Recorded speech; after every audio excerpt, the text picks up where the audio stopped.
कीजिए। भोले बाबा दया कीजिए। औधड़ दानी दया कीजिए। औधड़ दानी दया कीजिए। भोले बाबा दया कीजिए। भोले बाबा दया कीजिए। औधड़ दानी दया कीजिए। औधड़ दानी दया कीजिए। भोले बाबा दया कीजिए। भोले बाबा दया कीजिए। करते हो सभी पे कृपा। करते हो सभी पे कृपा। करते हो सभी पे दया। करते हो तुम सभी पे दया।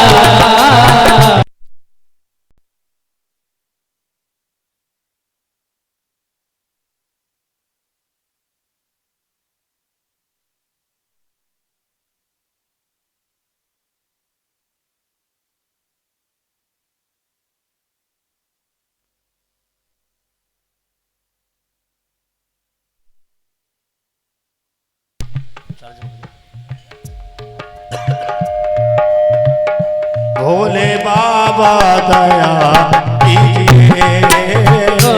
भोले बाबा दया कीजिए। भोले बाबा दया कीजिए। भोले बाबा दया भोले बाबा दया कीजिए। करते हो सभी पे दया। करते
श्रीमद् भागवत महापुराण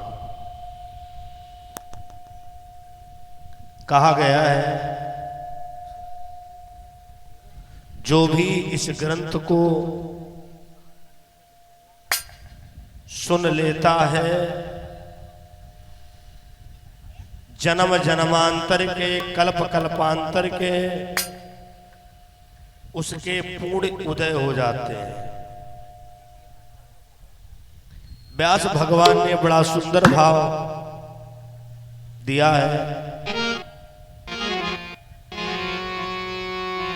सच्चिदानंद रूपाय विश्वोत्पत्त्यादि हेतवे तापत्रय विनाशाय श्री कृष्णाय वयं नमः। श्रीमद् भागवत महापुराण के प्रथम श्लोक से प्रवेश करते हैं। कहा जाता है, हम सच्चिदानंद स्वरूप जो विश्व की उत्पत्ति का पालन तथा संहार के कारण है, तथा जो हमारे तीनों तपों का नाश करने वाले हैं, ऐसे श्री राधा और कृष्ण को हम प्रणाम करते हैं। बंधुओं, भा माने भवसागर, गा माने गया सो आया, वा माने बंसी बटनागर की, ता माने जो सुनता है उसका तारण तरण हो जाता है। एक बार देवर्षि नारद अनेकों लोकों में भ्रमण करते हुए मृत लोक में आए, वृंदावन धाम पहुंचे। यमुना नदी के किनारे 3 लोग बैठे हुए थे और उनका बड़ा विचित्र ढंग था। जैसे मां और बेटे का बैठने का ढंग अलग होता है। अब देवर्षि नारद ये नहीं समझ पा रहे हैं कि आखिर इनका आपस में रिश्ता क्या है। जो नारी है वो तरुण है, यानी जवान है, जो पुरुष है वो वृद्ध है। अब नारद जी के जब नहीं समझ में आया तो नारद जी को पूछना पड़ा, हे देवी आप कौन हो, ये पुरुष कौन है? अरे उसने कहा महाराज ना पूछो, दरअसल में ये तो दोनों हमारे बेटा हैं। नारद जी ने कहा क्या, ऐसा कहां मानने योग्य है कि तुम्हारे बेटा है? इनकी वृद्धावस्था है और तुम्हारी तरुण अवस्था है। नारी ने जवाब दिया, बाबा हमारा नाम भक्ति है और इनका ज्ञान और वैराग्य नाम है, और जब से कलयुग आया है ज्ञान और वैराग्य वृद्ध हो गए हैं, केवल भक्ति जवान है। चंदन लगा लिया, भक्ति के प्रतीक हो गए कि हाँ भाई ये बहुत बड़े धर्मानुरागी, राम नामा डाल लिया। लेकिन अगर उस रामनामा का ज्ञान नहीं है, चंदन का ज्ञान नहीं है, तो कहां वैराग्य होगा, कहां परमात्मक प्राप्ति होगी। देवर्षि नारद ने कहा, देवी मैं वचन देता हूं आने वाले समय में ज्ञान और वैराग्य को भी मैं जवान करूंगा। देवर्षि नारद वहां से चल दिए और पहुंचे जाकर कहां, बद्रिका आश्रम। बद्रिका आश्रम जहां सनत सनंदन सनत कुमार रहते हैं। जैसे ही देवर्षि नारद को देखा, सनत कुमार उठ करके खड़े हो गए। जब कोई अपने वहां संत विद्वान आता है तो पहले हम वाणी के द्वारा उसका सम्मान करते हैं, उसके बाद में उसको उत्तम आसन देते हैं। देवर्षि नारद जी को सम्मान किया। आओ देवर्षि, कहां से आगमन हो रहा है? अरे नारद जी ने कहा सनत कुमार आज हम बड़ी मुसीबत में हैं। दरअसल में आज हम वृंदावन गए थे, वहां पर हमने ज्ञान और वैराग्य की दशा देखी है। सनत कुमार ने कहा महाराज आगे ना बताओ कुछ, वैराग्य ज्ञान से कह दो तो अब मरे न दुनियादारी पर।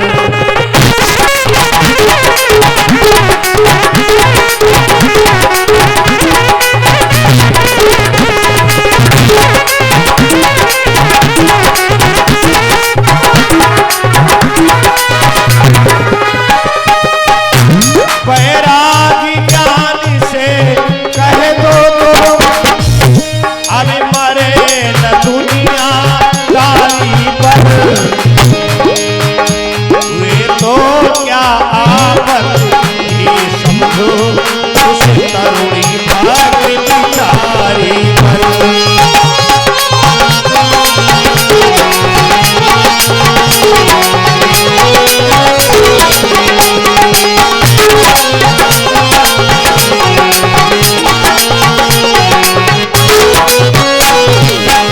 अरे महाराज देवर्षि नारद उनसे कह दो जाकर के दुनिया के चक्कर में ना पड़े, कलयुग आ चुका है।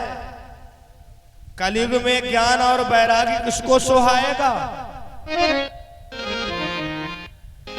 देवर्षि नारद अगर कुछ दिनों के लिए तुम ज्ञान वैराग्य को धरती पर लाना चाहते हो तो जाओ लोगों को श्रीमद् भागवत की कथा सुनाओ जाकर।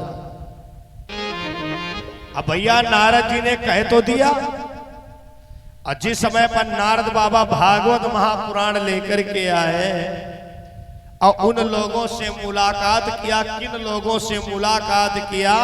कलयुग के लोगों से मुलाकात किया। अरे इस समय तो भागवत सुनाना बड़ा आसान है, लगभग व्यक्ति ज्ञानी हो चुका है। कोई टेलीविजन पर सुनता है, कोई मोबाइल पर सुनता है, जगह जगह सुनता है। लेकिन भैया ये उस समय की बात है जिस समय कलयुग का आगमन हुआ है।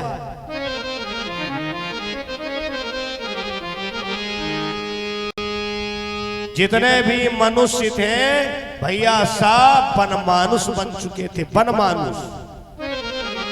नारद जी ने कहा हम आप लोगों के लिए भागवत लाए हैं।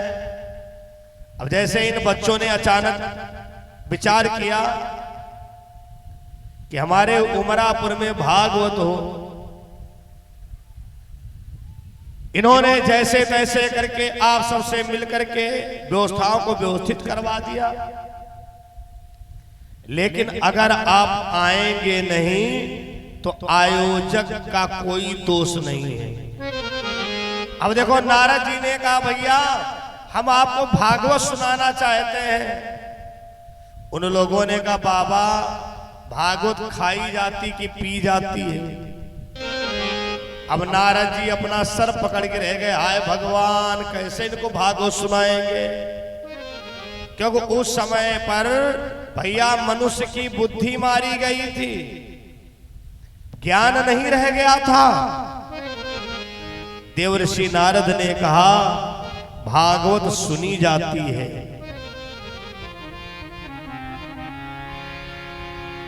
देवर्षि नारद ने पहली भागवत सुनाया, कुछ लोगों का कल्याण हुआ। लोगों ने आग्रह किया बाबा हम फिर सुनना चाहते हैं।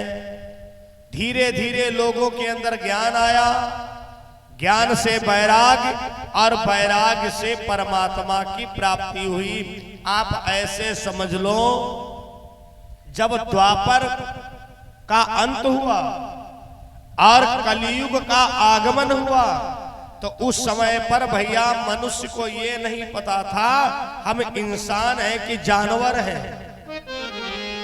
सबके अंदर पशुवत बुद्धि हो गई थी। देवर्षि नारद ने सबको भागवत सुनाई। आज उसी महाग्रंथ के बदौलत दुनिया कहां से कहां पहुंच गई है। जनरेटर बन गया, हाइड्रोजन बन गए, तरह तरह की व्यवस्थाएं हो गई। आज का मनुष्य कितना बुद्धिमान हो गया। इस तरीके से देवर्षि नारद ने पहली भागवत कलयुग के लोगों को सुनाया। अगले अध्याय में वर्णन आता है गोकर्ण धुंधकारी की कथा। वैसे हम एक बात चाहेंगे, जो भाई लोग इधर उधर बैठे एक सामने से बैठे तो ज्यादा अच्छा रहेगा। भले कुर्सियां, ये जो बच्चे अंदर कुर्सी डाले बेटा तुम वहीं कुर्सी डालो। कुर्सियों की व्यवस्था मैटी के उधर से है। और जो भैया लोग उधर बैठे हैं, हो सकता है आप कवरेज ना हो पाए, आप लोग सामने आ जाओ, ज्यादा बढ़िया रहेगा। उपस्थिति बड़ी सराहनीय है। मैं देख रहा हूं पंडाल लगभग समझ लो जितना लगा है उतना भर गया। टेंट हाउस कल के लिए सोचे, अब भैया टेंट हाउस ने भी कह दिया है बच्चों से उपस्थिति बढ़े, व्यवस्था हम बढ़ाते रहेंगे। बोलो रामचंद्र भगवान की जय हो। हाँ बिल्कुल, सभी लोग बढ़िया सामने से आ जाए, अच्छा रहेगा। इधर उधर कुर्सी ना डाल करके बिल्कुल सामने से रखे। और बहुत बढ़िया लाइटिंग की व्यवस्था है।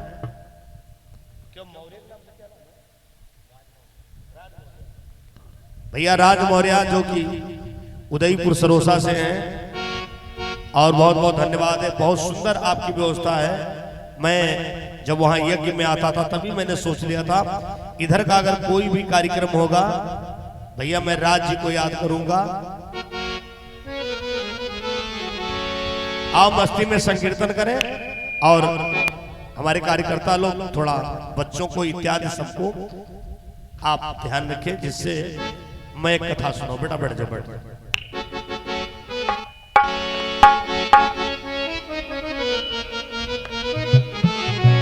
ओ तेरे रंग में रंगा हर जमाना मिले, मैं जहां भी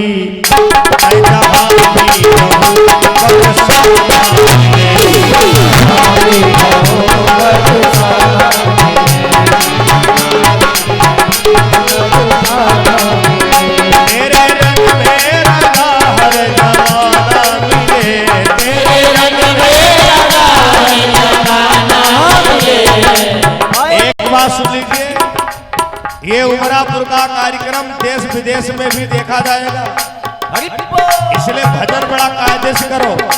थोड़ी थोड़ी मुट्ठी खोलो ऐसे। मैं जहां भी रहूं बरसाना मिले, जहां भी रहूं बरसाना मिले, तेरे रंग में रंगा हर जमाना मिले, तेरे रंग में रंगा हर जमाना मिले, मैं जहां भी रहूं बरसाना मिले,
अध्याय में जो वर्णन आया है भागवत के महात्म गोकर्ण धुंधकारी की कथा।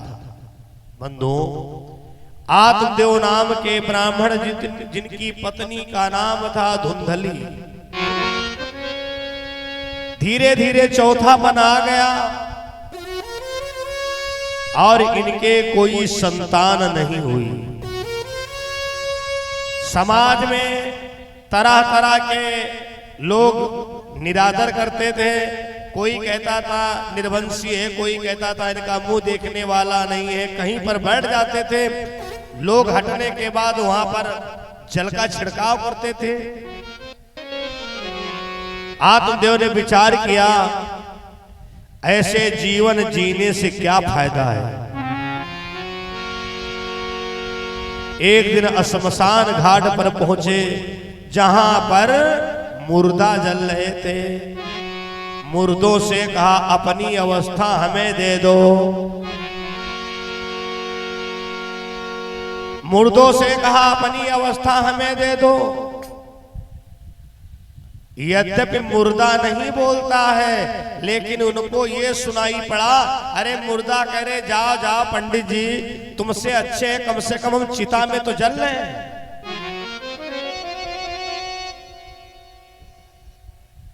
बोलो गोविंद भगवान की।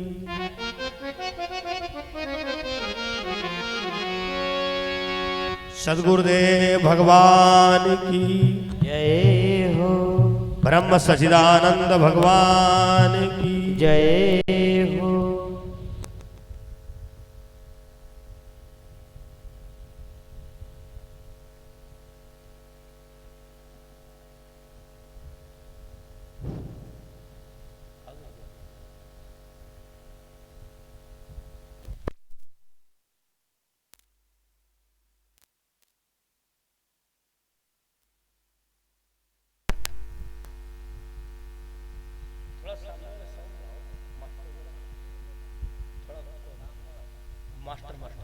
हेलो हेलो, बोलो भागवत महापुराण की जय हो।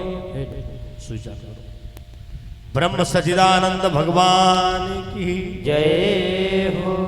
आत्मदेव ब्राह्मण को लगा कि मुर्दा कह रहे, अरे जाओ जाओ, अरे तुमसे तो अच्छे हैं, कम से कम जो चिता में जल रहे हैं। उसी समय ब्राह्मण उच्चिता में कूदना चाहा। उसी समय भगवान ब्राह्मण का रूप धारण करके, सन्यासी का रूप धारण कर आत्मदेव ब्राह्मण का हाथ पकड़ लिया। आत्मदेव पागल हो गए हो, मानव चोला पाकर के तुम आत्महत्या क्यों करने जा रहे हो। आत्मदेव ने कहा, हे संत भगवान, सुनता हूं जो पापी अपने जीवन में पुत्री न पाते हैं।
भगवान, मैंने सुना है जो अपने जीवन में पुत्र नहीं पाते उनको नरक जाना पड़ता है। भगवान बोले, अरे ब्राह्मण देवता ये कहां पर लिखा है? तुम तो ज्ञानी पुरुष हो, तुम तो वेदों के जानकार हो। आत्मदेव ने कहा, सब जानता हूं, लेकिन क्या करूं, समाज की भी सुनना पड़ता है। हे संत भगवान, अगर आपने हमें मरने से रोका है तो ऐसा आशीर्वाद दो, एक पुत्र हमको प्राप्त हो जाए। भगवान ने झोली से एक फल निकाल करके दिया। आत्मदेव, इस फल को ले जाओ और अपनी पत्नी को खिला देना, भगवान की कृपा से तुमको पुत्र प्राप्त होगा। अब आत्मदेव ब्राह्मण बड़े खुश हैं, फल लेकर के आए और अपनी पत्नी धुंधली से कहा, सुनो, आज एक साधु बाबा मिले थे और उन्होंने ये फल दिया है, धुंधली फल को खा लो, भगवान की कृपा से पुत्र प्राप्त होगा। धुंधली माथा पकड़ के खड़ी हो गई, पता नहीं कहां कहां से कौन कौन इनको मिल जाते हैं, कहीं फलों से बच्चे होते हैं। हाँ महाराज, जाओ जाओ खा लूंगी। अब आंगन में बैठी सोच रही है, फल खाएं कि ना खाएं, खाएं कि ना खाएं। जैसे का तैसा मिलत, मिलत नीच का नीच, पानी माँ पानी मिलत मिलत कीच माँ कीच। धुंधली की बहन बिल्कुल धुंधली के विचारों से मिलती हुई, अरे बहना इतनी उदास क्यों हो? धुंधली ने कहा, उदास ना हो तो ढोलक बजाओ। हमारे पंडित जी को कोई बाबा मिल गया है, अब बाबा ने फल दिया है। पहली बात तो बहना, मैं बच्चा चाहती नहीं हूं। बच्चा होने का मतलब है जीवन नरक में डालना। आधी रात को मलमूत्र करे तो आधी रात को बच्चे कपड़ा बदलना पड़े, आधी रात को भूख पड़े तो आधी रात को भोजन देना पड़े। ऐसे एक दिन बना लेती हूँ, 4 दिन धर उठा करके खाती हूँ। धुंधली की बहन ने कहा, हम बताए, तुम्हारे दरवाजे पर गैया बंधी है और तुम गैया को फल खिला दो। लुका छिपा कर गाय को वो फल दिया खिलाए, इसी तरह से दोनों की ठहर गई है राय। लुका छिपा करके गैया को फल खिला दिया। कथा प्रेमियों, अब तो धीरे धीरे भैया लोगों को लक्षण लगने लगे। पंडित जी, अरे तुम्हारे वहां जो 12 साल से गैया बांझती, उसके बच्चा है।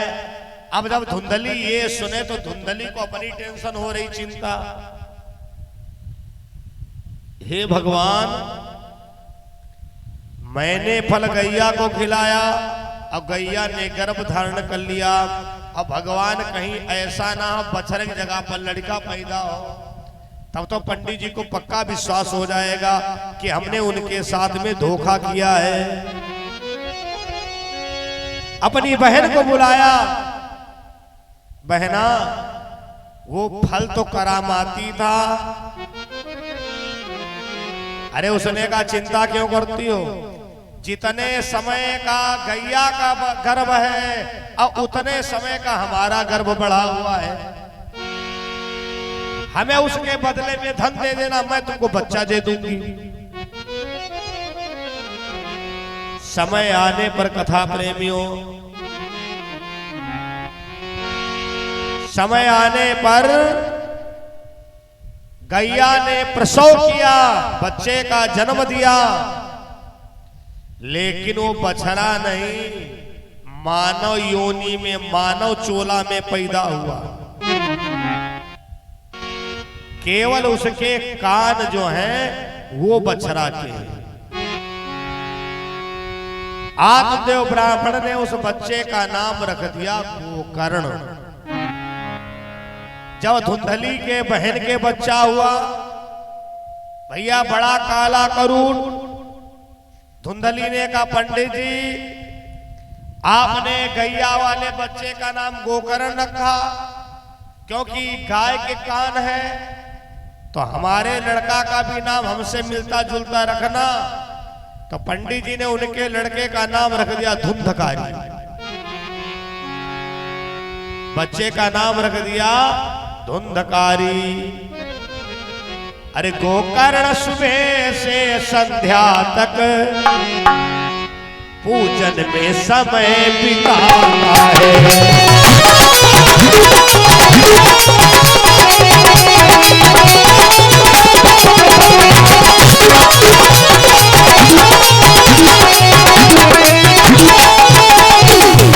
गोकर्ण सुबह से संध्या तक पूजन में समय बिताता है।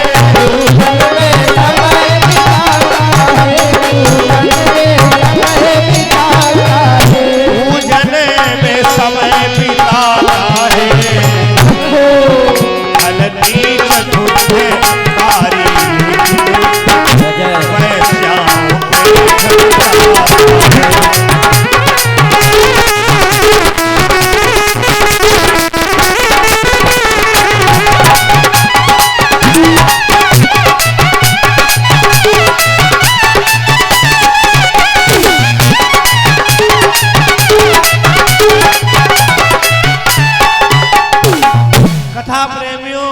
गोकर्ण और धुंधकारी एक ही घर में जन्मे हैं और वही एक ही घर का अन्न खा रहे हैं, लेकिन गर्भ के समय का प्रभाव दोनों बच्चों की प्रवृत्ति में अंतर है। धुंधकारी क्या करता है? सुबह उठ करके जुआरियों के पास में बैठता है, शराबियों के पास में जाता है। गोकर्ण का क्या नियम है? पिताजी से पहले स्नान करता है, पिताजी के साथ में पूजा करता है, पिताजी के साथ में माला करता है। समाज में जिधर गोकर्ण जाते हैं सभी लोग प्रशंसा करते हैं, पंडित जी तुम्हारा गोकर्ण बेटा बहुत अच्छा है। दूसरी तरफ वो लेने आते हैं, महाराज तुम्हारा धुंधकारी बहुत दुष्ट है,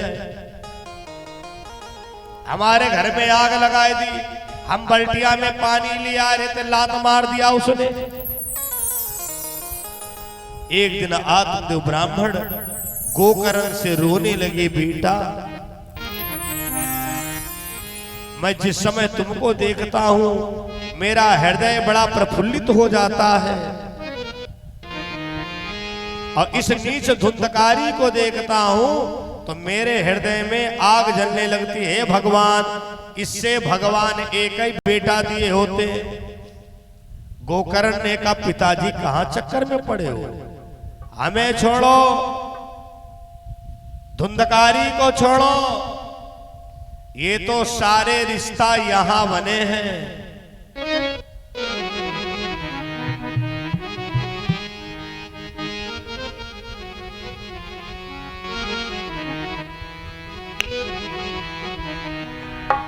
अरे मन ये 2 दिन का मेला रहेगा,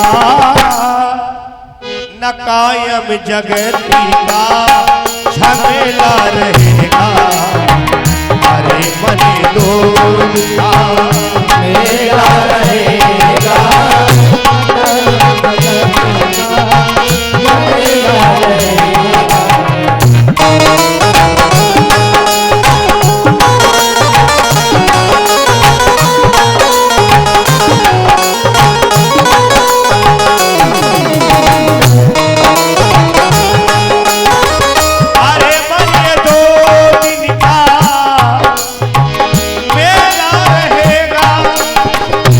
कायम जगत का झमेला रहेगा।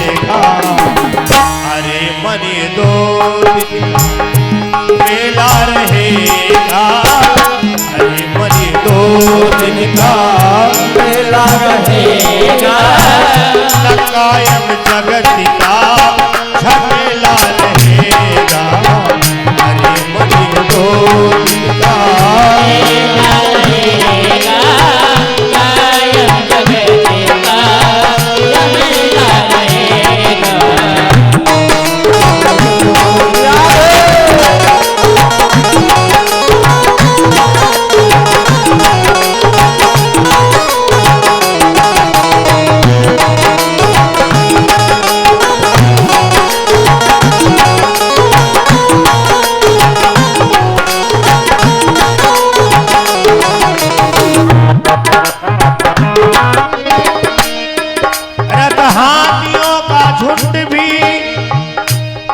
किस काम आएगा, लाखों का जोड़ा जो तू कमाएगा। छूटेगी संपत्ति यही की यहीं पर, छूटेगी संपत्ति न तेरे सफर में अकेला रहेगा।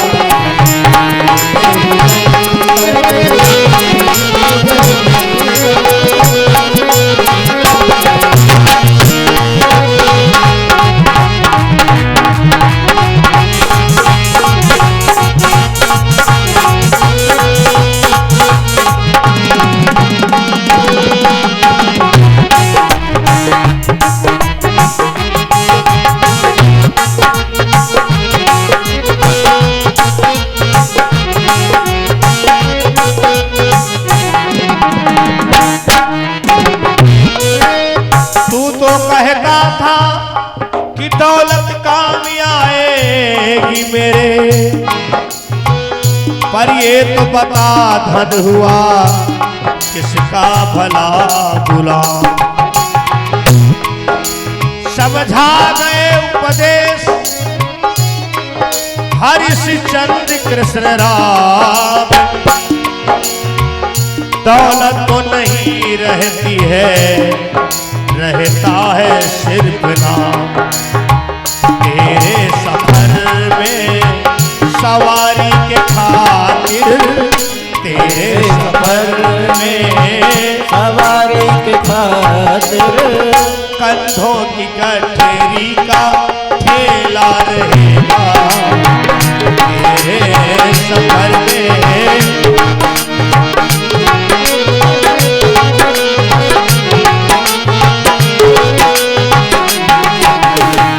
सौ में माता जी के द्वारा भेंट हुए 20 रुपए।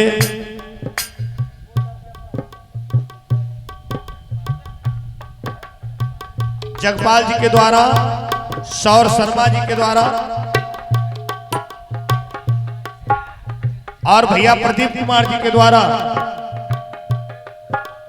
21 रुपए आज भगवान की कथा में प्रथम हाजिरी लगी है। आज पहला दिन है, कल से नाम की पर्चियों की व्यवस्था करवा दूंगा। बेटा पैर नीचे कर लो वरना दुनिया में छा जाओगे। लाइव प्रसारण चल रहा है। हाँ बढ़िया पल तुम्हारे बेटो। तेरे सफर में सवारी के खातिर, तेरे सफर में सवारी के खातिर कंधों की गठरी का ठेला रहेगा।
आत्मदेव ब्राह्मण से कहा, आनी अपने पिताजी से कहा।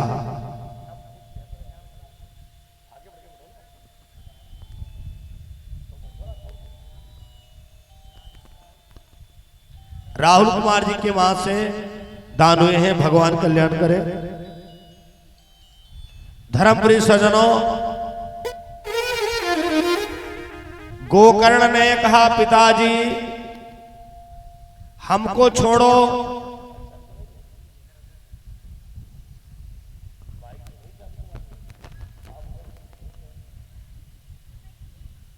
बोलो सच्चिदानंद भगवान की।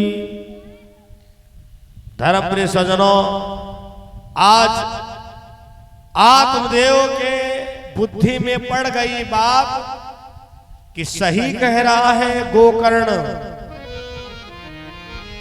हमें अब भजन करना चाहिए। उसी समय आत्मदेव ब्राह्मण ने घर छोड़ दिया और चले गए सीधे नैमिषारण्य तपोभूमि। तीरथ पर नैमिष बीठा,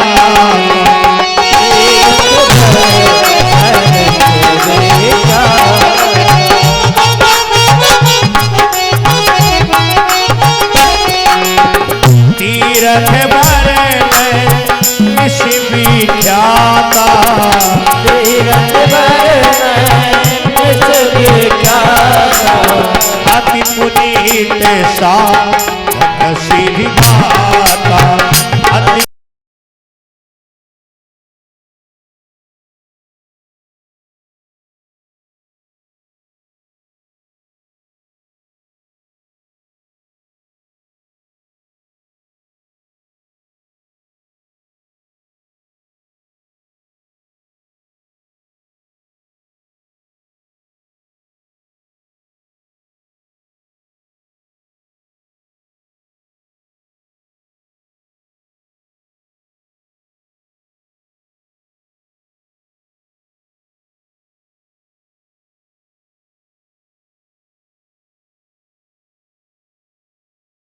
अति तुम रोजाना ऐसे चले आते हो? अरे अपने घर से पैसे दाम लाया कर। मदिरा के नशे में अपनी माँ के पास में गया धुंधली के पास, मैया हमें पैसा चाहिए। धुंधली ने कहा है बेटा पैसा कहाँ रखे? तो उठाई लाठी का तुम्हारी हड्डी पसरी तोड़ डालेंगे। धुंधली ने सोचा इस समय इससे प्राण बचाओ। बेटा मैंने जमीन में गाड़ रखा है, तुम रात में सो जाओ और जैसे सुबह उठोगे मैं तुमको खोद करके दे दूंगी। अब धुंधकारी तो भैया नशे में सो गया। अब धुंधकारी की मां धुंधली विचार करती है, गलती तो स्वयं किया है। अगर वो फल हमने खाया होता तो गोकर्ण जैसा बेटा जन्मता, और दूसरी गलती मैंने पति के साथ धोखा किया, भोगना तो पड़ेगा ही। और तीसरी बात मैंने संत के प्रसाद का निरादर किया है। ए धुंधली अब तेरे आगे कोई रिश्ता नहीं है।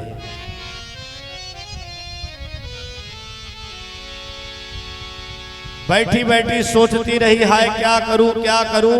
घर के बाहर एक कुआं बना हुआ था, धुंधली उसी में गिर करके मर गई।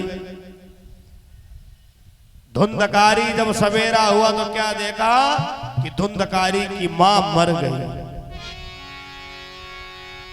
धुंधकारी की मां मर गई, लेकिन धुंधकारी तो भैया पैसों से वादा करके आया है, पड़ोस में चोरी करता है। उन वैश्याओं ने कहा धुंधकारी तुम तो चोरी करके धन लाते हो। एक ने कहा चोरी करके लाता है, पता है ये ठगी डकैती का पेशा, ये ठगी डकैती का पेशा एक दिन प्रभाव दिखलाएगा।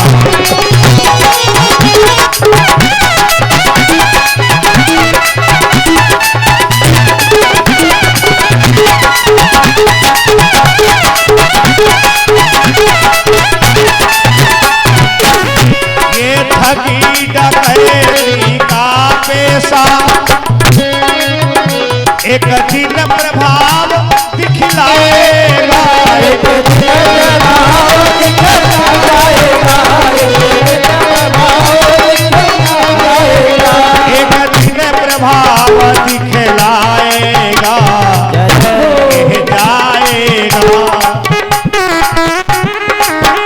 ये जाएगा तो जाएगा, साथ में तुम्हें ले जाएगा।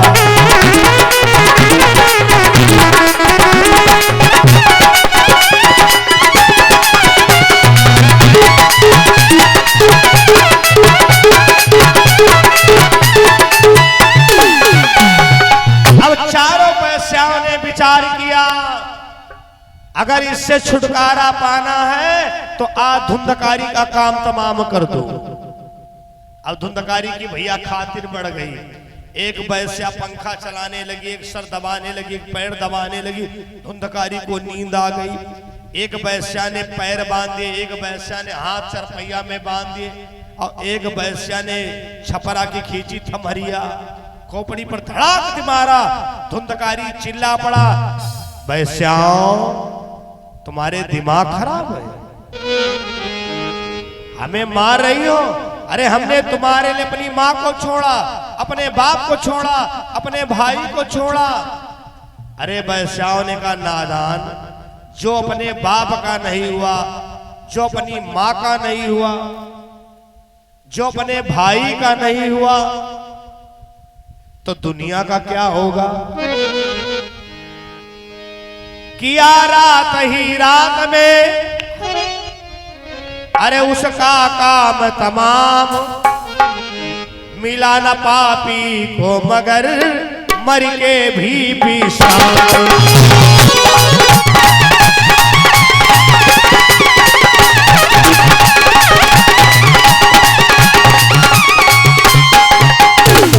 किया रात ही रात में उसका काम तमाम, मिला न पापी को मगर मर कर भी विश्राम। धुंधकारी मर तो गया भैया, प्रेत योनि को प्राप्त हुआ, प्रेत योनि को। जिंदा में तो गांव वालों को जीना दुश्वारे कर रखा था, मरने के बाद तो और तबाही मचाई थी। हैं? किसी का लीचर मार डाले, किसी का बच्चा मार डाले, कौनों को छपरा उठा के फेंक दे। सब जब प्रत्यक्ष देखे, हाय दादा, धुंधकारी बरम राक्षस बन गया। लोग गांव छोड़ छोड़ करके दूसरे गांव चले गए। गोकर्ण को जब पता चला कि हमारा भाई धुंधकारी प्रेत योनि को प्राप्त हुआ है, अकाल मृत्यु के द्वारा मरा है, तो अपने भाई के मोक्ष के लिए गोकर्ण महाराज गया प्रयाग, पिंडदान सब कुछ किए। 1 साल के बाद जब अपने घर पर आए तो क्या देखा, दरवाजे पर भैया मधुमक्खी का छत्ता लगा है। कथा प्रेमियों, श्री सुखदेव जी राजा परीक्षित जी से कहते, राजन, मधुमक्खी का छत्ता और बबूल का पेड़ दरवाजे पर शुभ नहीं होता है। अगर बबूल का पेड़ उगाया है तो निश्चित आपकी भूमि पर, आपके दरवाजे पर कोई प्रेत का निवास हो गया है। इसलिए अगर बबूल का पेड़ उग रहा है तो उसको तुरंत हटा देना चाहिए दरवाजे से, और अगर मधुमक्खी का छत्ता लग रहा है उसे भी हटवा देना चाहिए। कथा प्रेमियों, आज गोकर्ण महाराज जब अपने घर में गए, जब घर में गए और जैसे ही पूजा करना चाहा, भैया धुंधकारी भैंस का भेष बनाए के आ गया, धरि हुंकार भरी। गोकर्ण महाराज अपना आसनी लेकर के भाग पड़े।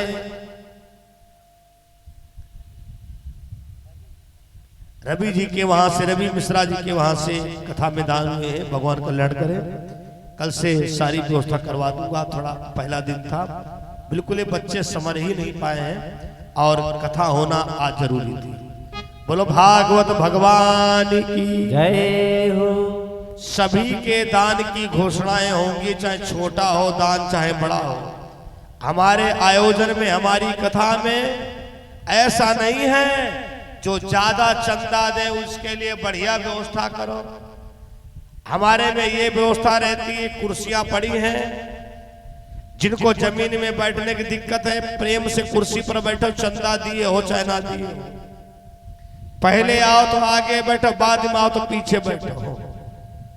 बोलो भागवत भगवान की जय हो। भैया भगवान के दरबार में सब बराबर हैं। परमदेव बाबा की जय हो। हाँ बंधु, थोड़ी कथा बची है, जिस समय गोकर्ण महाराज जैसे पूजा करना चाहा तो भैया धुंधकारी भैंसे का भेष बना करके आ गया। दूसरी जगह बैठे, भैया वहां पर भी उसने उपद्रव करना शुरू कर दिया। गोकर्ण समझ गए इसका मतलब हमारे घर पर कोई प्रेत निवास कर रहा है। आपका अचानक मन करे कि हम कथम जाएं, अचानक तुम्हारे विचार बदल जाए, क्या करोगे जाकर? मतलब तुमको किसी पाप आत्मा ने रोक दिया, आपको पाप आत्मा ने रोक दिया। आपने मन किया कि आज हम दान करें और अचानक तुम्हारा मन बदल जाए। अरे कहां चक्कर पड़े हो? ये सब विचारणीय बातें हैं बंधुओं। धुंधकारी ने आंखों को बंद किया, गायत्री महामंत्र का उच्चारण किया। भैया आप सब भी पढ़ लो, जाप कर लो। हमारे भैया लोगों ने बताया दुनिया में पानी बरस रहा लेकिन उमरापुर में नहीं बरस रहा है। अच्छा एक वादा करो, मान लो बरसने लगे, खूब बरसे, ये परिसर भर जाए तो तुम कहोगे वहां कीचड़ में कौन बैठे? एक वादा करो, भगवान बरसो, इतना बरसो, चाहे ये परिसर बिल्कुल धान लगाने वाला हो जाए लेकिन हम कुर्सी डाली के बैठेंगे। कुर्सी टेंट कम पड़ेंगे अपन। ऐसा कोई घर नहीं जिसके घर में कुर्सियां ना हो। 5 कुर्सी तो ऐसा कोई घर नहीं जिसके घर में 4 कुर्सी हो ना। लड्डू गोपाल से करिए कामना, जरूर कामना पूरी होगी। बोलो भागवत महापुराण की जय हो। थोड़ी और ताकत लगाओ, संदना तक भैया आवाज नहीं पहुंची। यहां से उमरापुर से पाप को ढकेल दो, भाग जाए। हाईवे वाली पगडंडी पकड़ ले, सीधे नीमसार पहुंच जाए, वहां चक्र कुंड में जल करके भस्म हो जाए। बोलो भागवत महापुराण की।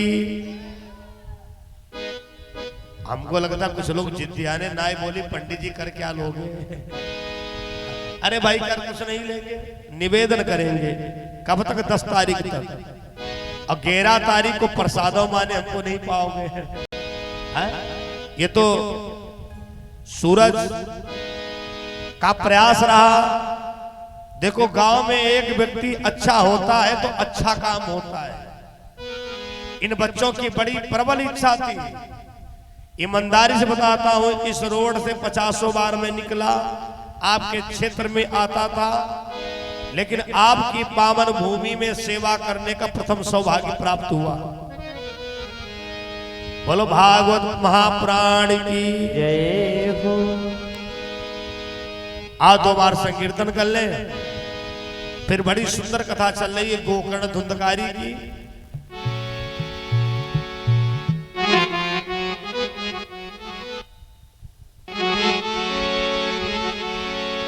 नारा में नाम लीनो तैने भरी जवानी में, तू डूब की मरी जाने चुल्लू भर पानी में, मर जाए चुल्लू भर पानी में।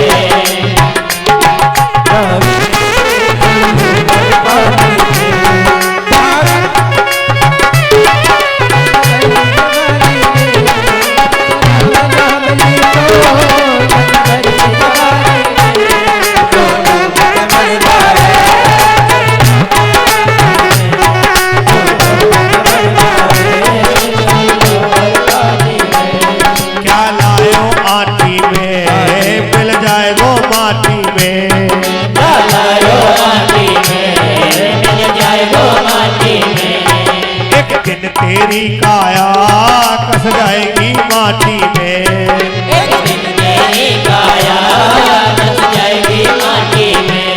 कद कमाई के ले रे ऐसी जिंदगानी में, कुछ कमाई के ले जा रे ऐसी जिंदगानी में। तू मर जा रे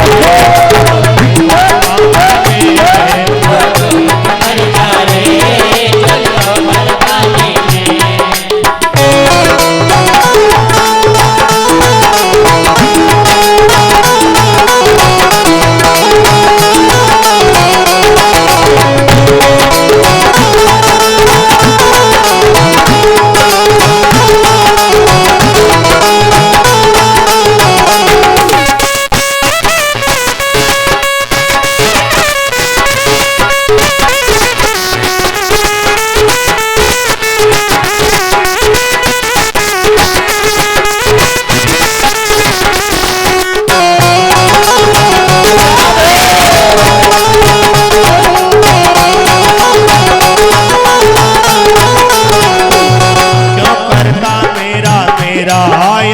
भी नहीं है तेरा, जो करता मेरा मेरा, यहाँ कुछ भी नहीं है तेरा। एक दिन होगा भैया तेरा मरघट पर डेरा, एक दिन होगा भैया मेरा मरघट पर डेरा। क्या लेके आया है क्या लेके जाएगा, क्या लेके आया है क्या लेके जाएगा। पानी का बबूला है पानी में मिल जाएगा, पानी का बबूला है पानी में मिल जाएगा। तू डूब के मर जा रे तू पानी में, डूब के मर जा रे चलो मर पानी में।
भागवत महापुराण की जय।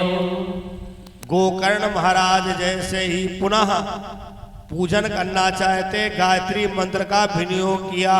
भैया धुंधकारी असली भेष में आ गया। भैया गोकर्ण हमें प्रेत योनि से छुटकारा दिलाओ। धुंधकारी ने कहा गोकर्ण तुम, अरे हमने तो तुम्हारे लिए गया किया है, प्रयाग किया है, पिंडदान किया है। धुंधकारी रोने लगा, भैया मैं प्रेत योनि से बहुत परेशान हूं।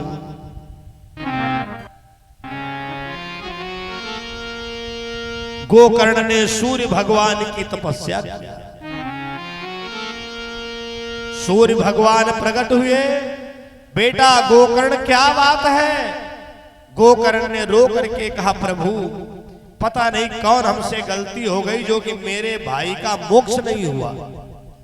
मैंने अपने भाई के लिए गया किया, मैं प्रयागराज गया, पिंडदान किया, भंडारा करवाया, लेकिन हमारा भैया धुंधकारी तरा क्यों नहीं। सूर्य भगवान बोले, हे गोकर्ण, गया के द्वारा, प्रयाग के द्वारा, पिंडदान के द्वारा साधारण मरने वाला व्यक्ति तरता है, लेकिन तेरे भाई को मातृ हत्या का दोष लगा है। इसी के कारण इसकी मां को आत्महत्या करनी पड़ी। और दूसरी बात, ये अकाल मृत्यु के द्वारा मरा है। जब कोई अकाल मृत्यु के द्वारा मरता है तो गया के द्वारा, पिंडदान के द्वारा उसका मोक्ष नहीं होता है। गोकर्ण ने सवाल किया, फिर सूर्य भगवान आगे बताओ। तो सूर्य भगवान ने कहा, गया करने वालों को गया का भंडारा बाद में करना चाहिए, गया भोज जिसको कहते हैं। उसके पहले अपने दरवाजे पर यजमान बन करके भागवत की कथा सुननी चाहिए और वहां पितरों का आवाहन किया जाए। जो भी भूले चूके अकाल मृत्यु के पितर ना तरे हो, 7 दिन की भागवत से उनका हवन के बाद में मोक्ष हो जाता है, तब भंडारा करें। हे गोकर्ण, अगर तुम अपने भैया धुंधकारी को तारना चाहते हो तो जाओ श्रीमद् भागवत की कथा सुनाओ जाकर।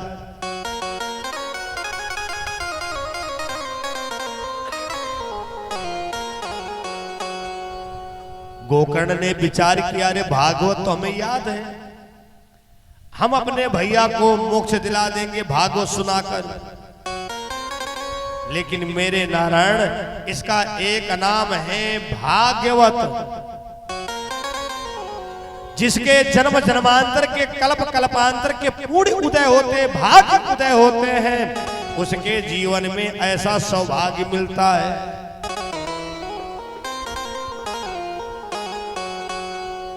गोकर्ण ने धुंधकारी से कहा, भैया आपके मोक्ष के लिए हमने व्यवस्था बना ली है, बस 7 दिन के बाद तुम प्रेत योनि से छुटकारा पा जाओगे।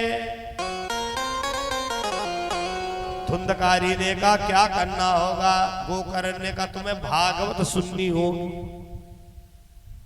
अब उसे बेचारे को पता ही नहीं था भागवत होती क्या है। उसे शराब की ब्रांड पूछते बताई देता कौन कितने की आती है, जुआरियों के बारे में पूछते तो बताए देते कितने सदर में, कितने मचरहेटा में, कितने मिश्रिक में, कितने सिधौली में। गिरा काटों के बारे में पूछते तो उससे बता देता वो। अरे जब वो कभी मंदिर गया नहीं, भागवत सत्संग में गया नहीं, बड़े बूढ़ों के पास बैठा नहीं, तो उसे इन चीजों का कोई ज्ञान नहीं है। गोकर्ण महाराज बड़ी खुशी खुशी से व्यास गद्दी बनाई। धुंधकारी से कहा, भैया तुम जजमान बनो। वो तब भी नहीं समझ पाया। गोकर्ण महाराज ने कहा, पलथी मार के बैठ जाओ और जब तक आरती ना हो तब तक उठना मत। 2-4 मिनट के बाद वो चिल्ला पड़ा, भैया हमारे कान के पर्दा फटे जा रहे हैं, मैं यहां नहीं बैठ पाऊंगा। मैं कहा करता हूं, अरे जब चिंता कोई सताए, कमला पसंद खाओ। आजकल लोग कहते हैं, महाराज जी थोड़ा टेंशन में रहते थे तब ही मसाला सीख गए।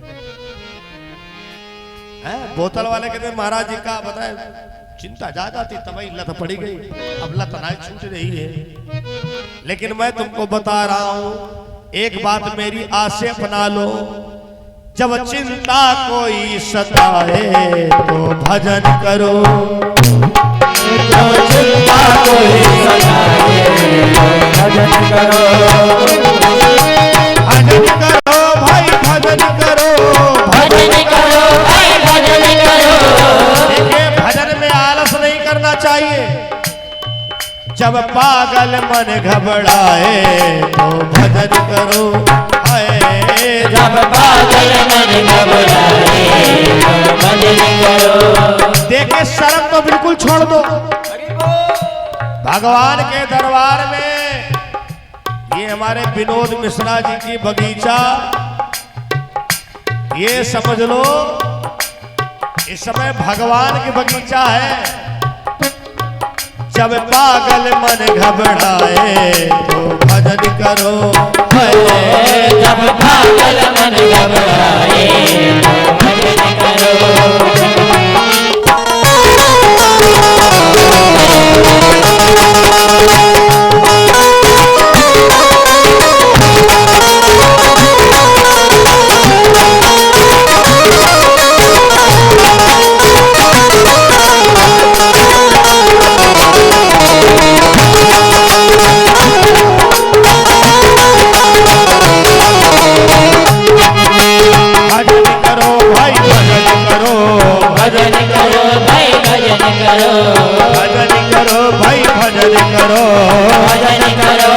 भजन करो जब पागल मन घबराए तो भजन करो।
करो भाई भजन करो, भजन करो भाई भजन करो।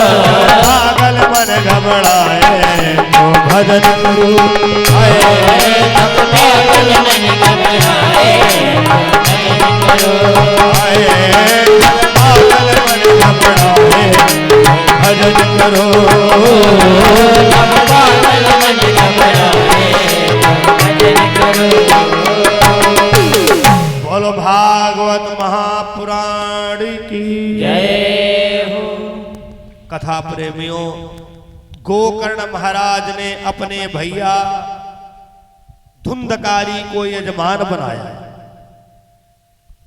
विधि पूर्वक पूजन करवाया और पहले दिन की कथा पूर्ण हुई। भैया एक गांठ फट गई,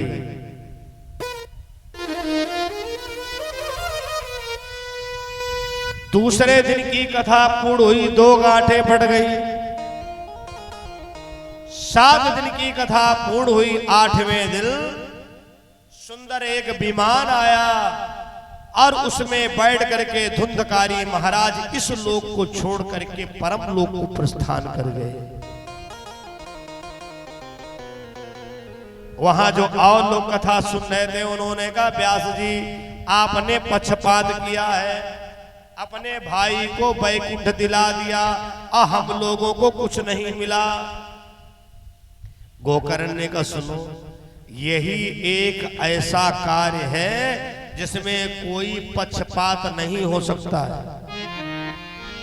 इसमें भुसुंडी जी बिल्कुल नहीं ऐसा कर सकते हैं कि तुम्हारी कथा में ज्यादा शक्कर मिला दे या उनके वाले गिलास में ज्यादा शक्कर मिला दे। इसमें तो जरूरत है कर सो कर्म करा विधि नाना, मन राख्यो जहां कृपा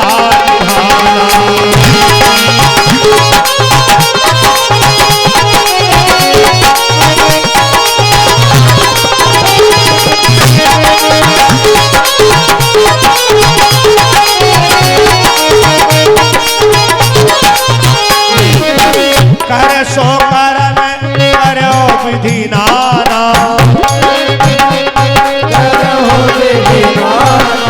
कर सो कर्म करो विधि नाना, मेरा क्यों ना कृपा निधाना।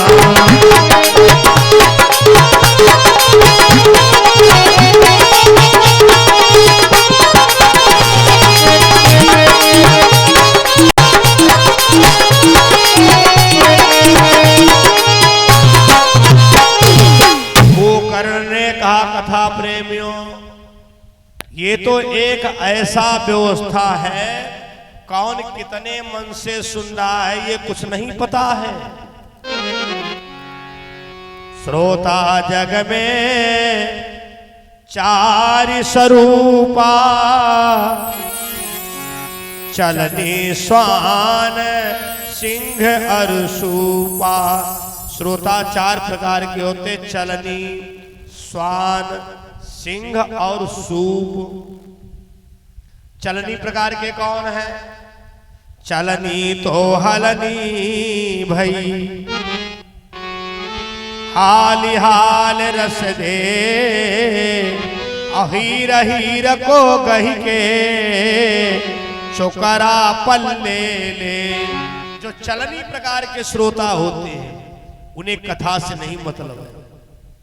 पंडित जी कहां से आए, टेंट हाउस कहां को लगा है, इनके साथ हम चेला कितने हैं, यहाँ कोई ऐसी वैसी व्यवस्था हो तो गांव परपंच करे चल के। ये चलनी प्रकार के श्रोता है। चलनी को काम पता है, चलनी तो हलनी भई, चलनी बिचारी हाले ना तो आटा ना गिरे। चलनी तो हलनी भई, हाली हाली रसु दे, और हीर हीर को गही के चोकरा पल्ले ले। माल माल बार और चोकर चोकर अंदर, ये चलनी प्रकार के श्रोताओं के लक्षण है। चलनी स्वान, स्वान माने कुत्ता होता, दूसरे गांव का कुत्ता उमरा पुराया जाए तो एक पहले भौंकेगा, गुर्राएगा, पूंछ हिलाएगा, फिर कहेगा बैठ जाओ। स्वान मतलब ना कथा सुनेंगे ना सुनने देंगे, बकबक बकबक लगाए रहेंगे, इस स्वान रूपी होते। सिंहवत तीसरे नंबर में सिंहवत श्रोता, आवे बाद में बैठे आगे टोक दे तो का झगड़ा चालू कर दे, ये सिंहवत होते हैं। उत्तम श्रोता कौन होता है? सूप। सूप का काम पता होगा, इट्टी मिट्टी कूड़ा करकट सब बाहर, अब माल अंदर सूप का ये काम है। तो सूपवत श्रोता होते हैं, उन्हें भगवान की कथा से मतलब है। मेरे पड़ोस में कौन क्या कर रहा है, कैसी व्यवस्था है, क्या नहीं है, उन्हें जो करना है। लड्डू गोपाल से परमिशन ले लिया, कान्हा जी हमें तुम्हारी ये सेवा करना है। सुपवत श्रोता उत्तम होते हैं। इसलिए आज कथा का प्रथम दिवस है। हम चाहेंगे आप लोग दृढ़ संकल्प लें कि भागवत भगवान चाहे जितनी बड़ी परीक्षा लो, हम सभी भगवत प्रेमी समय से पधारेंगे। देखो ऐसे कार्य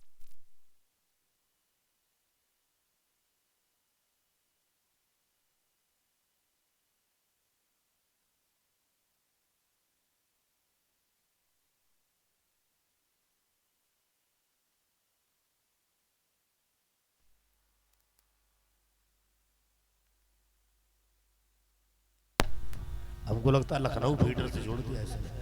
हाँ लग रहा है। हेलो हेलो हेलो, बोलो भागवत महापुराण की जयकारा उच्च सुर से लगाओ, सब सही हो जाएगा। बोलो परमदेव बाबा की।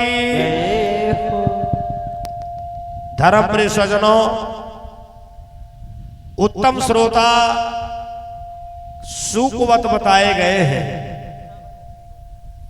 इसलिए कर सो कर्म करो विधि नाना, मन राख्यो जहां कृपा निधाना।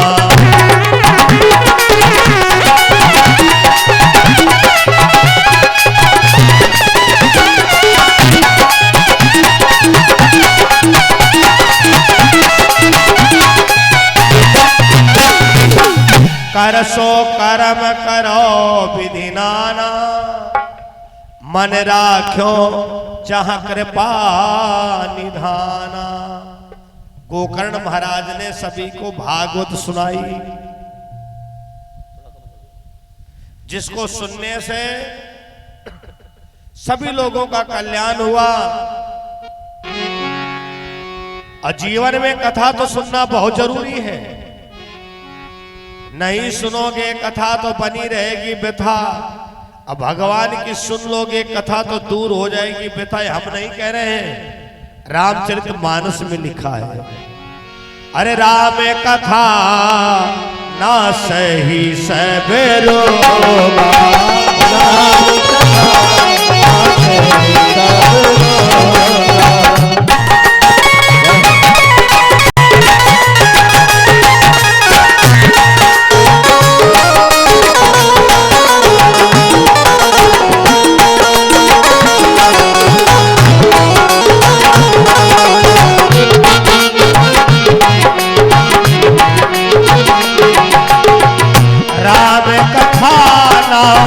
सही सब रोगा, राम कथा सही सब रोगा, जो यही भांति बने संजोगा, जो यही भांति बने संजोगा।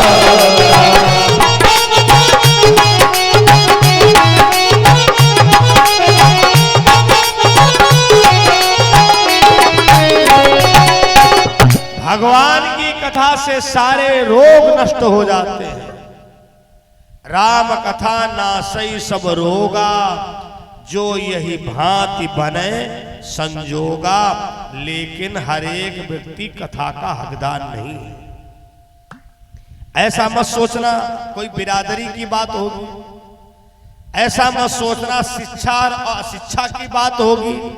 गोस्वामी बाबा जी लिखते हैं रामायण में, राम कथा के तेई अधिकारी। कौन?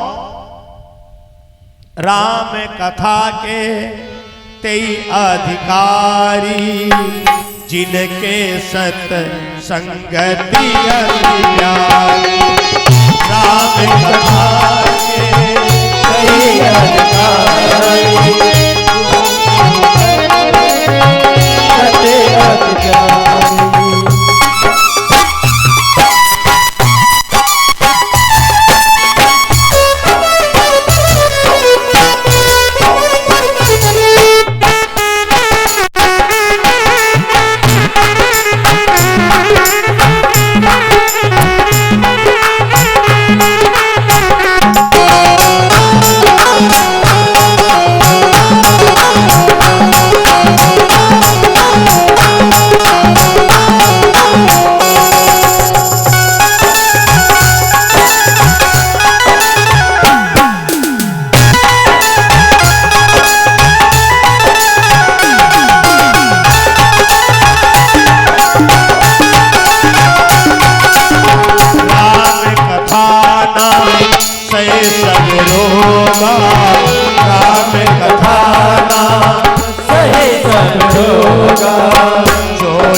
कथा का कौन अधिकारी है? जिनके सत्संगति अति प्यारी, जिनको सत्संग प्रिय है। धर्म प्रिय सज्जनों, कहते हैं इस प्रकार से गोकर्ण महाराज ने सभी लोगों को भगवान की कथा सुनाई, जिसको सुनकर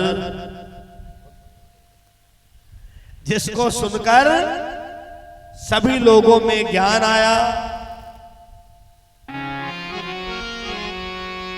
और इस प्रकार से गोकर्ण का कल्याण हुआ, धुंधकारी का कल्याण हुआ। कहते हैं राजन, अगले अध्याय में बड़ी सुंदर कथा है। कथा की महिमा क्या कि अगर तुम्हारे भाग्य में कथा नहीं लिखी है तो चाहे गांव हो रही हो, चाहे दरवाजे पर हो रही हो, लेकिन तुमको नहीं मिलेगी सुनने को। चाहे पंडाल में बैठे हो, कहोगे क्या ऐसा भी हो सकता है? आज 2 बार संकीर्तन करें और उसके बाद में बड़ी सुंदर कथा है सुखदेव जन्म, जिन्होंने राजा परीक्षित महाराज को कथा सुनाई है।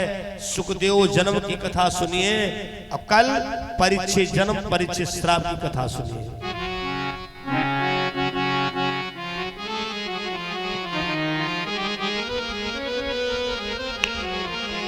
श्री कृष्ण गोविंद हरे मुरारे, हे नाथ नारायण वासुदेवा।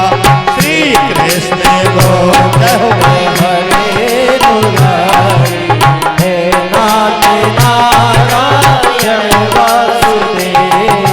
हे नाथ नारायण वासुदेवा, हे नाथ नारायण वासुदेवा, हे नाथ नारायण वासुदेवा, हे नाथ नारायण वासुदेवा।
ब्रह्मदेव बाबा की। हाँ अब समझ गए, यहाँ धीरे कहा तो जोर बोलेंगे। बहुत भाई बढ़िया बात। चलो हम पहले दिन कम से कम समझ गए, ज्यादा दिन नहीं लगे। यहाँ कम कहोगे तो ज्यादा देंगे लोग। हाँ थोड़ा और धीरे बोलो। बोलो भागवत महापुराण की। भाई बहुत बहुत धन्यवाद है। आज पहला दिन है और उपस्थिति बहुत सराहनीय। अगर देखा जाए पंडाल आज हाउसफुल है, वो तो सब लोग बाहर बैठे हैं, वरना देखा जाए तो पंडाल आज ही पूरा भर गया है। कथा प्रेमियों पर थोड़ी कथा हो। एक बार देवर्षि नारद कैलाश पर्वत पर गए। कैलाश पर्वत पर गए तो मैया भवानी ने नारद जी का बड़ा स्वागत किया। आओ संत भगवान। नारद जी ने कहा मैया ये बताओ महादेव बाबा कहाँ गए? अरे मैया ने कहा तुम जलपान करो, वो कहीं नंदी पर बैठ।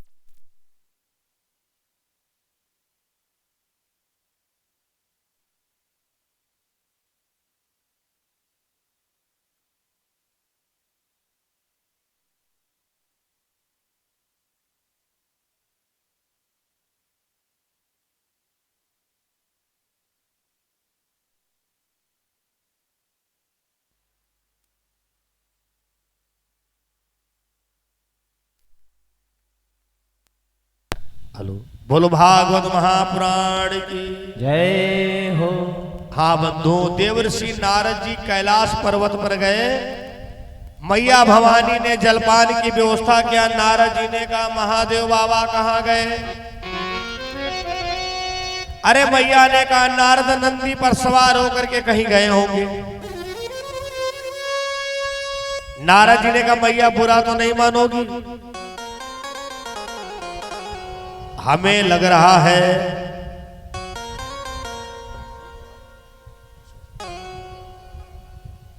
तुम्हारे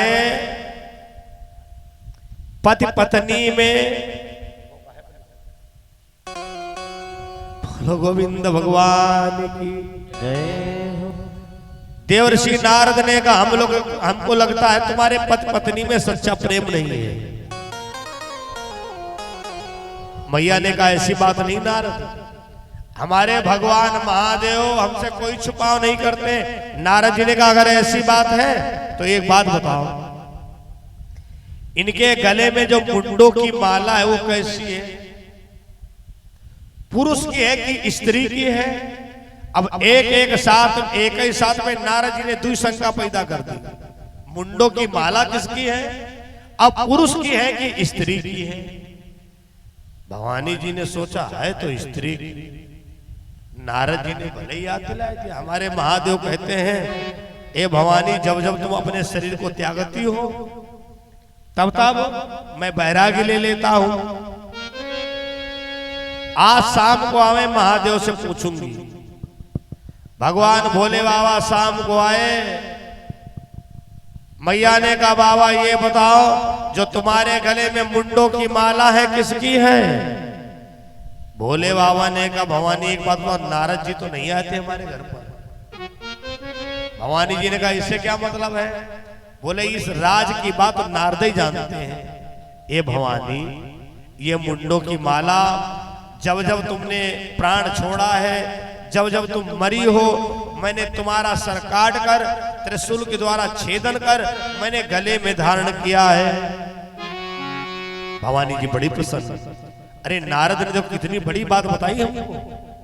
अगले दिन नारद जी विराग नारायण नारायण। मैया महादेव बाबा ने क्या बताया? भवानी ने कहा रे नारद महादेव तो महादेव है। इतना कोई पति अपनी पत्नी को नहीं चाहेगा। ज्यादा समाधि बनवा देगा, फोटो लगवा देगा, लेकिन हमारे महादेव हमारे मरने के बाद हमारे सर को काट कर अब माला बना करके पहनते हैं। नारद जी ने कहा नारायण नारायण। मैया एक विचार करो, अगर वो इतना ही चाहते हैं तो तुम बार बार क्यों मरती हो? महादेव क्यों नहीं मरते हैं? भवानी ने कहा हाँ बात तो बिल्कुल सही है। और जब शाम को आए तो भवानी जी रूठ गई। बाबा हमें पागल समझ रहे थे क्या? ये बताओ मैं बार बार क्यों मरती हूं, तुम क्यों नहीं मरते हो? भोले बाबा ने कहा भवानी मैंने अमर कथा सुनी है इसलिए मैं अजर अमर हो गया हूं। तो भवानी जी ने कहा हमें भी अमर कथा सुना दो। यही बात भोले बाबा ने कहा जो आज मैंने आपसे कहा। अरे राम कथा कहते अधिकारी, राम कथा कहते अधिकारी।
अमर कथा तुम्हारे समझ में नहीं आएगी। अरे बाबा आप हमको सुना दो। भोले बाबा लेकर के गए अमरनाथ, डमरू बजा दिया। भाई जहां पर कथा होनी होती पहले वहां की साफ सफाई होती। हमें बच्चों ने बताया ये लोग 1 तारीख को यहां आए और 2 तारीख के बीच में 4 तारीख को कथा शुरू। भोले बाबा ने डमरू बजाया, जितने जंगल में जीव जंतु थे सब भाग गए। दूसरी बार में डमरू बजाया, जो खोहों में छुपे हुए थे भैया वो भी भाग पड़े। बाबा का डमरू बज रहा है कि जंगल खाली करो। तीसरी बार अगर डमरू बजता तो भोले बाबा के त्रिशूल के द्वारा वो व्यक्ति मारा जाता। एक तोती बच्चे का जन्म देने वाली थी, तब तक बज गया डमरू। भैया तोती ने अपने बच्चे को खोह में ही छोड़ दिया, अब भाग गई। बाबा ने कथा शुरू किया, भवानी हम कथा शुरू करने जा रहे हैं, जब तक समझ में आवे तब तक खोपड़ी हिलाती रहना, हूं करती रहना, और जब ना समझ में आए तो कह देना हमें समझ में कथा नहीं आ रही है। बाबा ने कथा प्रारंभ किया। तोती का बच्चा कथा शुरू होते ही भैया उसे होश आ गया। ओ बाबा जी कथा सुनाए रहे, माता जी कथा सुन रही है, चलो हम भी खोह में पलथी मारी कथा सुन ले। लेकिन तोती का बच्चा देख रहा है, जब मैया हूं धीमी करती तो बाबा कथा रोक देते। भवानी क्या बात? तोती के बच्चे ने देखा मैया को नींद सताती है।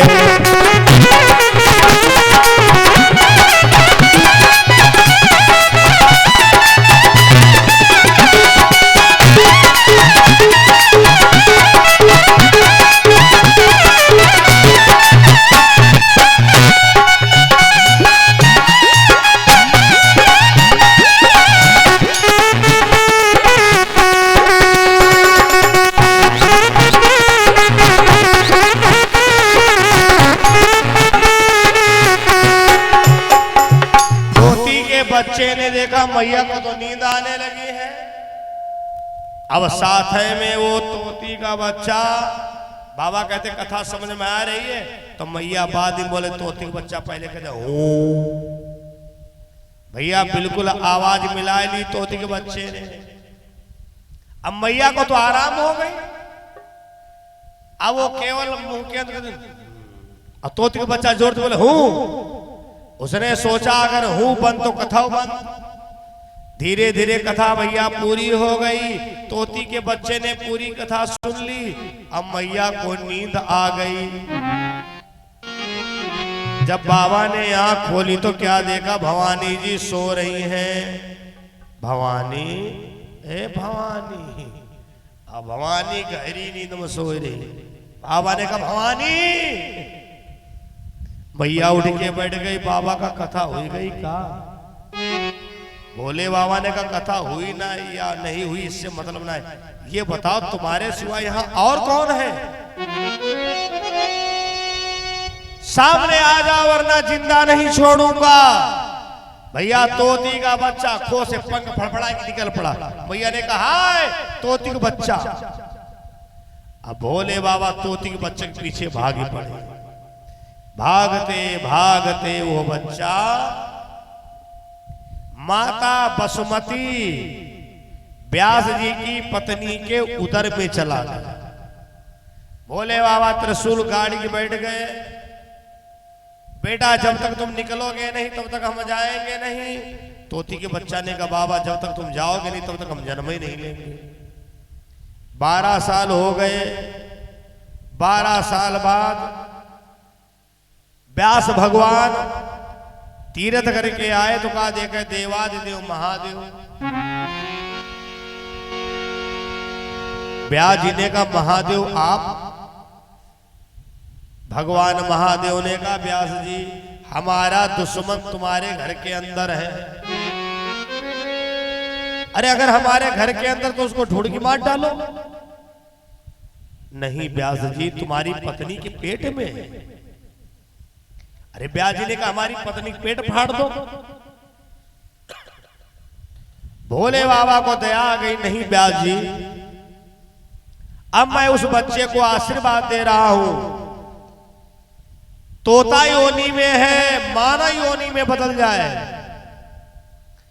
18 पुराण 4 वेद 6 शास्त्रों का ज्ञाता होगा। भगवान महादेव वहां से चले आए। भवानी जी से कहा चलो हम कह रहे थे कथा सबके भाग्य में नहीं होती।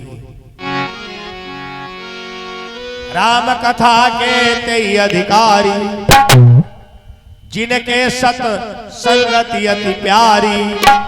राम कथा ना सही सब रोगा जो यही भांति बने।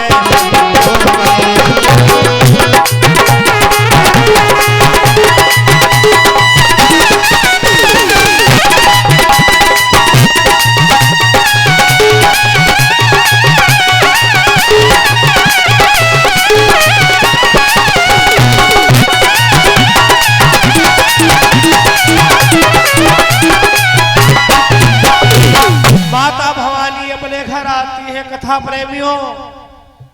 माता बसुमती ने बच्चे का जन्म दिया। सारा शरीर मनुष्य का है और उस बच्चे की नाक जो है तोता की थी। जन्मत ही जग दुख निरखी नराल पेटे अंग। तपन गए सुखदेव जी लगे पिताजी संग। भैया बच्चा जन्मते ही घर छोड़ के भाग पड़ा। आगे आगे बच्चा जा रहा, पीछे पीछे पिताजी जा रहे। व्यास भगवान कहाँ जा रहे बेटा वापस आओ। बालक कहता है अरे व्यास जी हमने 12 साल में बहुत कुछ जान लिया है। अरे देख लिया दुनिया का हमने नजारा, ना हम किसी के न कोई हमारा। देख लिया दुनिया का हमने नजारा,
हुआ जा रहा है। अब पीछे पीछे व्यास भगवान, जनमत ही जग दुख निरखी, नराल पेटे अंग, तपन गए सुखदेव जी, लगे पिताजी संग। आगे तालाब में स्त्रियां स्नान कर रही थी। वो बालक निकल गया, नंग धड़ंग है। स्त्रियों ने कोई पर्दा नहीं किया। जैसे व्यास महाराज निकले, सारी स्त्रियों ने भैया अपना सर ढक लिया। व्यास भगवान रुक गए। ए देवियों, अभी एक पुरुष जा रहा था नंग धड़ंग, आप लोगों ने कोई पर्दा नहीं किया। हम तो कपड़े भी पहने, क्यों पर्दा किए हो? उन नारियों ने व्यास जी के अंदर भैया जो मोह था वो दूर कर दिया। बोले व्यास जी, पर्दा किससे किया जाता है? जो माया के पीछे भागता है, और जो माया से दूर हो, जो माया को छोड़ के भाग रहा, उससे क्या पर्दा करें हम? उसी जगह व्यास महाराज के अंदर जो पुत्र मोह था वो दूर हो गया, और वो महाराज हिमालय की चोटी पर जाकर के तपस्या करते हैं। बोलो सुखदेव भगवान की।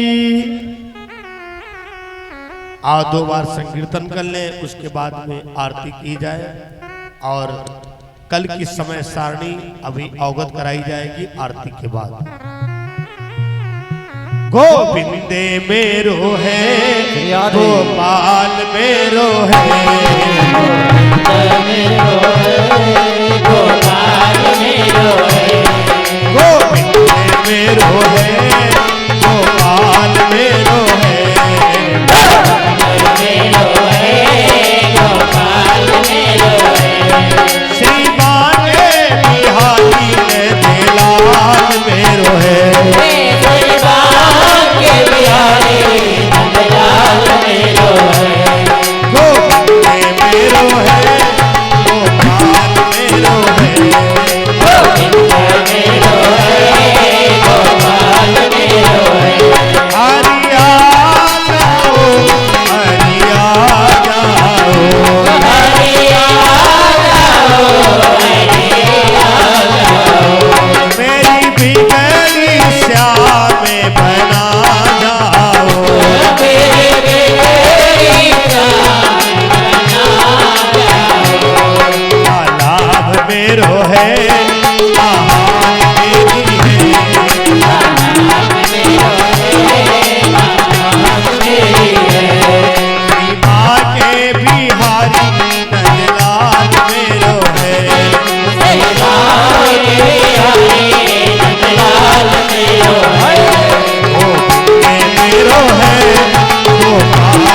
सभी लोग खड़े हो जाएं और भगवान की आरती कर लें। बहुत बहुत धन्यवाद आप सभी लोगों को। हम चाहेंगे आरती के समय में जो लोग पंडाल से बाहर हैं वो भी भगवान के सन्मुख आ जाएं और शेष सूचना अभी आरती के बाद दी जाएगी।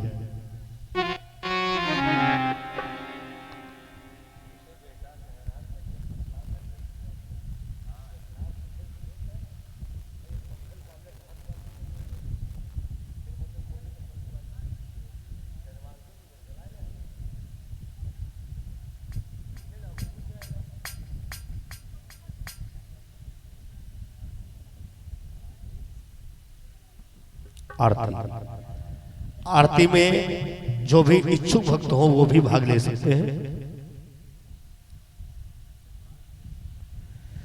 श्री भागवत भगवान की है आरती, पापियों को पाप से है तारती। श्री भागवत भगवान की है आरती, पापियों को पाप से है तारती। ये पापियों को पाप से है तारती, पापियों को पाप से है तारती।